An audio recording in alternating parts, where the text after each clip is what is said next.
Hi, I'm Terrell Turner, the host of the Business Talk Library. And today I have a great guest on because, there's something very important, I think, that as a accounting and a finance person, that I tell all of my clients that I'm working with, whether you're a small business or a large business, is, the finances for your business and the finance for your personal life are two separate things. And you have to have a plan from just like you have a plan for your business's finances, you want to have a plan for your personal finances as well. So I wanted to bring on Stephen Hughes, the founder and the CEO of No Money Inc., to talk about, the great things that he's doing with No Money Inc. and to talk about, his perspective and the advice that he gives in that area. So welcome to the show, Steve. Thanks for having me. Absolutely, absolutely. My pleasure. Now, before we jump into No Money Inc., I mean, tell us a little bit, what was your background before No Money Inc.? So my background, I was actually studying human resource management when I was in college, and it became my senior year or my second senior year, I should say, because you usually want to get that extra football season in. But my second senior year, I started looking around for jobs, and as I was applying to more human resource jobs, I realized that that's not the industry that I wanted to work in. And I also had experience doing sales while I was in school. I had two internships that were actually directly into sales. And so as I started interviewing more, I decided that, okay, well, maybe sales is a good idea for me. And I had five job offers in 2010. But at the same time, I had failed the class that I needed to pass to graduate. So I just dropped out of college. I jumped into the working world. But really, before that, I started realizing the financial mistakes, or really the financial experiences that I was facing at that time. And so I'm a first generation Jamaican American. Both of my parents are from Jamaica, and in Jamaica, like, education is a big deal, right? Just like any other immigrant parent that you will hear from. But my parents always made it a point to let us know, like, education is free in the United States, and we should study and do the best that we can because of that. Because in Jamaica, if you don't get a scholarship to go to high school, or you don't have money to pay for high school, then you're gonna have to pick up something. And so my dad, he's been an electrician since he was 12 years old. Reaching landings and roofs and fixing wires. And so, as I knew education was a big deal in our household, um, financial education really wasn't that big of a deal in our household. It wasn't something we talked about often. And I don't fault my parents for that, because they could only teach me what they knew. But, it was eight of us in a three-bedroom house, sometimes 10, depending on who was here from Jamaica. And, every now and then we had some challenges when it came to paying the bills and keeping the utilities on. And so, because we never talked about money, I really took those experiences with me to college, and I made every money mistake possible. I had seven maxed out credit cards. I had overdraft fees to the point they closed all of my bank accounts, told me to ease on down the road. I had two repossessions because one wasn't enough, of course. I got evicted, and I was like couch surfing a little bit, to the point where my best friend's landlord was like, "Yo, if he stays here anymore, you're getting evicted." Oh, So it was wow. all these things that I was facing financially, and even pulling my credit and starting to look at that, my credit score was under a 400, and I didn't even know it could go that low. And so, really facing like financial rock bottom when I went through all those things, I had somebody in my life who told me that I should start reading a book that could kind of show me where I needed to go. The book that he recommended was The Richest Man in Babylon, and at the time, it shaped a lot of the ways that I could think about the mistakes that I've made, because in the book there's a character who's just making mistake after mistake when it comes to managing his money, just like most of us are. And that became something that he learned from. There's a lesson in every mistake that he made. And so I started realizing and turning my financial life around when it came to just understanding what I did wrong and owning up to it, and then moving from there. And then I started sharing like how I was fixing these mistakes, because I realized there were a lot of people our age who either one made the same mistakes and they wanted to avoid them at all costs, as far as like never making them again, but they also wanted to fix them. And then there were two of the other people who just never made the mistake and they never wanted to make it, right? And so as I shared my stories about what I did financially wrong and then what I was doing to turn it around, there were a lot more people who were, coming to these conversations or asking me more money questions. And I remember I started my organization in 2014, No Money, it's spelled KNOW. And when we started it, it was really to think about like reserving bigger spaces because there were but so big spaces you could reserve as an individual in the community. And from there, just having a couple of community events where, we hosted a documentary viewing party and then had a talk back with some financial professionals from the community. Then we started creating curriculum because I realized that some of the mistakes that I had made were after I'd went to like some of these free, have you ever been to like a free workshop from a bank? Like Bank of Um, America, Wells Fargo, I've never been to one. like I've a heard about volunteer. them before, but I've never been myself. Okay, so I went to some of these workshops when I was younger, but nothing was really sticking with me, right? And even the things that they were mentioning, everything was just being said, and it was kind of lost after we left that space. And I remember even after I left college, there was a workshop that was uh, it was marketed as a financial education workshop, and like when we were in there, they were talking about HELOC mortgages. So things were just flying over my head because at the time I didn't really understand what a regular mortgage was. And so I think I saw a gap in financial education where some things were too basic, but things were basic, but they weren't things that people could take action on. And then other information was just over people's heads and wasn't really, meeting people where they were. And so when we started creating financial education curriculum at No Money, it was to marry like the experiences that I had that were negative and getting back on track, but also with the thought of how people think and what we've experienced as adults now and then children when we were younger, as far as how that plays out in our money lives, and then also thinking about all the things we've heard and internalized, to this point, and building from there so that we can, take action and not have to worry about seeing a cycle of financial miseducation or illiteracy. Mhm. One of the things I think is interesting, is, when you're going through that process of, owning up to the mistakes that you made, because one of the things I run into with some people, especially with business owners that have made, financial decisions that weren't the greatest, was how did you deal with that? I guess with the not condemning yourself or not beating yourself up for the mistake and really being able to switch gears into, hey, now what can I do about it? I've already made the decision, but what can I do about it going forward? Well, I don't want it to sound like I didn't beat myself up because I did. So when I was making the mistakes in real time, like I was like, oh my God, I can't believe I made this mistake. Whether it was, missed a credit card payment or didn't communicate with my creditor for my car to let them know like, hey, this payment's going to be late, so it wouldn't be repossessed. Or just the different things that I was doing with my money, like as far as spending it, right? And so I think I definitely beat myself up about it. I don't want it to sound like I didn't, but after I beat myself up about it enough, I got to the point where I saw enough like that things could be different.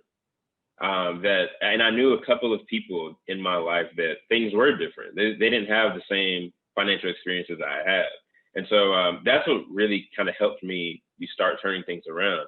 And it was this is 2020, so it was like 7 years ago, right? I was working a desk job. It was after I'd left my first sales job, or really I got fired from my first sales job.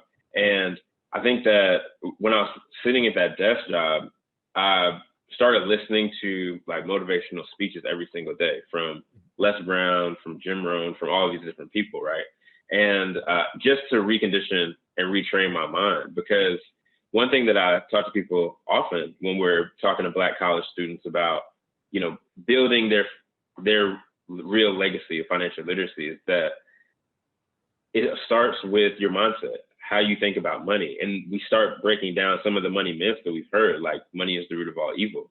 And so I think back, like even before I started the company, just to get myself together, like I had to start retraining my mind. And when it comes to finances, whether it's personal or business finances, that's like the first thing that the first hurdle you have to jump over, right? Whether it's making money and getting over the hurdle of charging people, or managing your money personally to hit your financial goals, and even setting those financial goals. I think all of those like came to a head when I was really, cranking up and getting started. Gotcha. I'm always interested in that, that part of that process, because it's one thing to do something because you have a passion to do it and you enjoy doing it. But when you start to like build an organization around it, I mean, when you start to put a little bit more formality around it, what was that process like for you? Yeah, well, the first thing that I did was I wanted to get more experience in the financial education space. So the first thing I started was I was volunteering for a nonprofit here in Columbia, South Carolina. And as I was teaching financial education classes to students in middle and high school levels, I just kept thinking about all the money mistakes I made when I was in college and the people around me who did the same. And so it's like, something that we don't talk about enough is the financial responsibility that you get when you become a college student, right? Or the financial responsibility that's put on your shoulders, because 3 months before you hit college campus, you had to raise your hand to go to the bathroom. And now you can sign for tens of thousands of dollars of loans, right? And so I thought about like all of the things that you could do wrong when you got on a college campus, and how people aren't catching us before those mistakes happen. And so I remember I went to the organization. I was asking like, hey, does the projects or programs look like for college students? And they said that they didn't really have anything that they focused on. And so it wasn't until I realized there wasn't, things that were related to college students that were actionable, that made people take action when it came to changing the way they manage their money. That's when I started to create my own organization, because I didn't want to start something that was already out there. And I knew if I had a similar mission that other people had in the financial education space, I didn't want to splinter resources in that regard. But I realized that no money was really serving college students when it came to financial education that met them, and it was customized for like our community as far as Black college students. That whether you're on an HBCU campus, or a tech college campus, or a community college campus, or a PWI, like we've had some shared experiences that go into how we think about money or how we feel about money. And I think that knowing that that was the gap that I needed to fill up until now, that was the big thing about, not staying at that financial education nonprofit that I was volunteering for, and doing something different. And when I first started No Money, I'll tell you that we started doing financial education for a bunch of places, like not just colleges and college students, but we were doing financial education for middle school and high school and nonprofits, and even the Salvation Army is like one of my favorite workshops we've done, because it was with all of the seniors, and they loved the class. It was super active as well. But I think that when we really niched down and focused on who I really wanted to serve, and who the organization can really benefit at this point. And that's really focusing on Black college students now. And so that's our focus going forward. And that happens in business, right? You start and you think that you're serving one demographic or target market, and you may pivot. And so I don't know if I've pivoted more so than narrowing down our focus, but that's a big thing that we've done as as No Money has gotten older, 6 years old now. So about to be in elementary school heavy, so I'm loving the direction at this point. Also, I think that's a very valuable point, because, it's something that I think all entrepreneurs kind of, whether you're doing a for-profit business or you're doing a for-profit business, is like really getting clear on who your target audience is.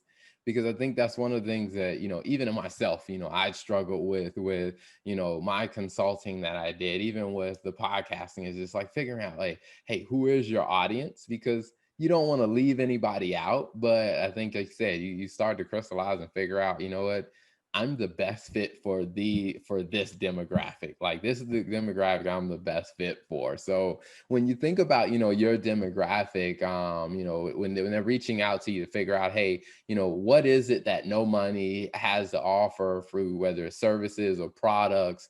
What is the experience going to be like for them? Yeah, no, that's a great question. I think that the big thing that we wanted to do for No Money is to create an experience where people, where we set a foundation for truth telling, and people could say like, I have had this problem with money, or I have had this problem with managing my money, or I've been getting in my way on finding the opportunity that works for me, or I need help with that. And so I think that was the big thing when we started doing events. So like part of how we started were community events, and before the pandemic, we were still doing 4 events a year that weren't targeted for college students, but they were specifically for the community. One was a vision board party and financial seminar together called Boards and Bank, and that'd be at the top of the year. And then we'd also have an event called Perfect Sense that really helps or really talks about your mind and your money. We bring in a therapist in the past, and we're gonna modify these events for like virtual engagement, of course. But the first thing that we did, we started with community events.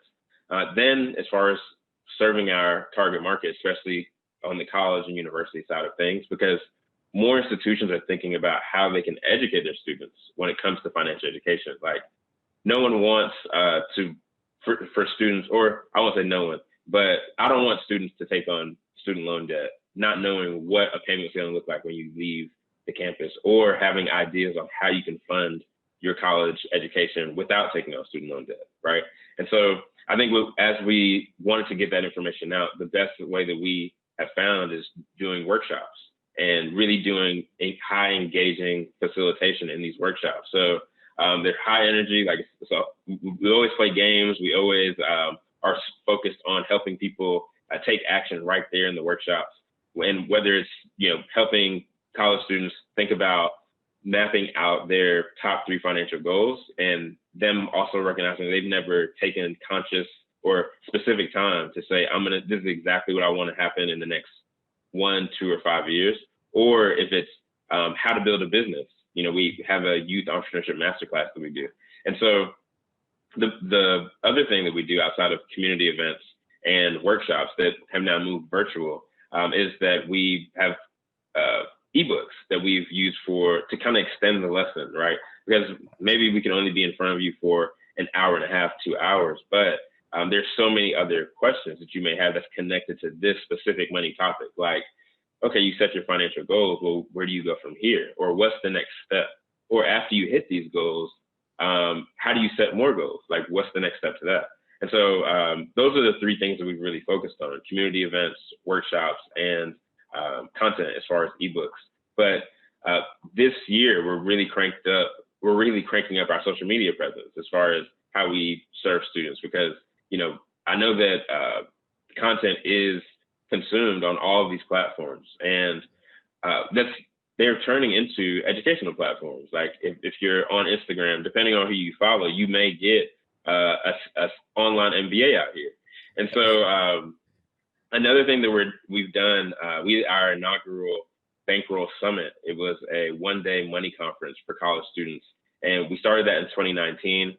We took the year off in 2020 with the pandemic, but this year in 2021, we're definitely going to make it a virtual experience and bring more colleges to the table. We started with mostly covering the state of South Carolina, but we're moving across the Southeast to get more people involved and get speakers from far and wide who can help Black college students break up with broke and really find their niche on what they want to do that's coupled with their profession when it comes to making money outside of their full-time job. And so I'm excited to see like what things that our college students tell us they need that we can continue to provide for them in regards of financial education and resources. I think that's awesome. And I think for the university, I mean, there's a lot of value for them in the respect that, for most universities, I mean, they survive based off of the charitable giving of their alumni. And, if your students are going to your school and they're getting into financial trouble while they're a student, they're not going to have the resources to support the university when they graduate.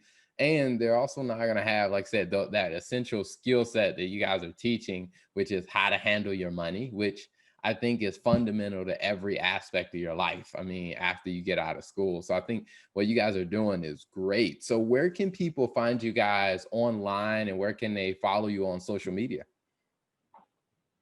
Yeah, so they can find us online at knowmoney.org. That's KNOWMONEY.org. And they can find us on all social media platforms at No Money Inc. So that's KNOWMONEYINC.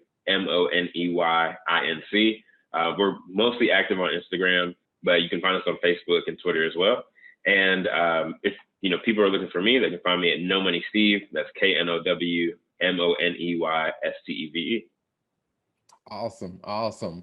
Now, also, one of the questions that I like to ask, every guest is, I mean, when you think about, the organization that you developed and being mission driven, um, usually I would ask, what's two pieces of advice you have for other entrepreneurs, but I think I want to adjust it based on, some of the feedback you've given. It's like, if someone's interested in starting a mission-based organization, what's based on your experience, what's two pieces of advice you would share with them about that? So the first piece of advice that I would share is to go get experience. So I think some people who they see a gap in a community need, and they say, "Oh, I'm going to go ahead and jump in and figure this out." Don't feel bad about going and volunteering for another organization, or even working for another organization that could possibly partner with you to solve this problem in your community. So if we're talking about community-based organizations, nonprofits, that's the number one thing that I would say, because I think that sometimes there are organizations that are splintering resources, as I mentioned earlier, that if people collaborated more and just decided like, hey, we have the same mission, we're going to do this together, we would see things rolling a little bit faster when it comes to progress. And the second thing that I would mention as far as starting a service-based community organization is to take count of the people who mention to you that they want to help. People who are bought into your mission and who, may be a volunteer, they may be a board member, they may be a donor, they may be somebody who just evangelizes about your mission and helps people find you that need your resources. And so I think that when I first started, I was terrible at that. People would say, hey, I want to help, keep me posted. And I'd say, oh, awesome, thanks, I will. And that'd be the last conversation we had about that. And so now I'm better about, for people who reach out to me who say, hey, I want to help, let me know how I can do it. I have three things that you can do. You can give, you can tell me if you're interested in being a facilitator and you want to volunteer or be a facilitator for us in some situations and get paid. Or you can help us get connected to more colleges and universities. Like, what makes the most sense for you right now? And then in all three of those cases, you can always donate. And so that was something that I didn't do well on telling people how they can help our organization achieve our mission. And so, when you're starting out your service-based business or your service-based organization, be clear on how other people can help you reach the mission, because you can't do it by yourself. It's not possible. And those are the two things that will, make a solid foundation, especially when you're starting out. Awesome. Awesome. Well, Steve, thank you so much for coming on the show, for sharing a little bit more about your journey, the organization, as well as the mission. I mean, and I think what the last point you shared was a great one about how can people get in, how can people help? And so what I'll do is the one last question is, how can people help No Money Inc.? Yeah, so great question. I think that people can help us by connecting us with colleges and universities that want to help their Black college students increase their financial education and really like their whole financial wellness. And when I say wellness, I mean like the healthy decisions that someone can make in all aspects of their life. And we know that money touches every single part. The two times that I'm not myself is when I'm broke and when I'm hungry, right? And I'm not smiling, I'm not laughing, I'm not meeting people like that. But I think that even just saying that jokingly, I think when we know how to manage our resources, take care of our families and friends, that is a huge lift off your shoulders. You can start focusing on the other things in your life.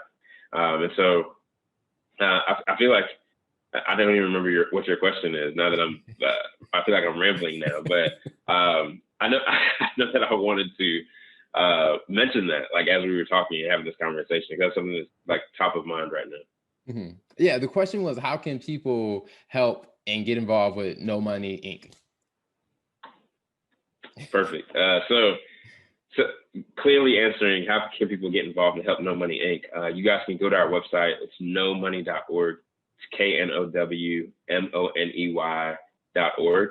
You can donate there, and you can also drop us a note and say that you are either working at a college or university, or you know someone at a college or university that would love to bring No Money to their campus to help their Black college students start or continue their financial education journey.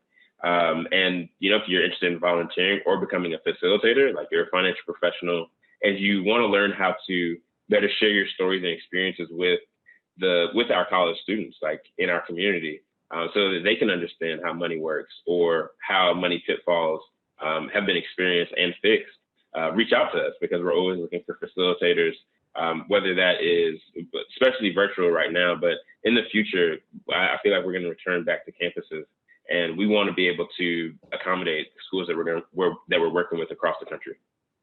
Awesome. Well, Steve, thank you so much for coming on the show. It was a pleasure having you. Thank you for tuning in to the Business Talk Library. If you like our content, be sure to follow us on social media.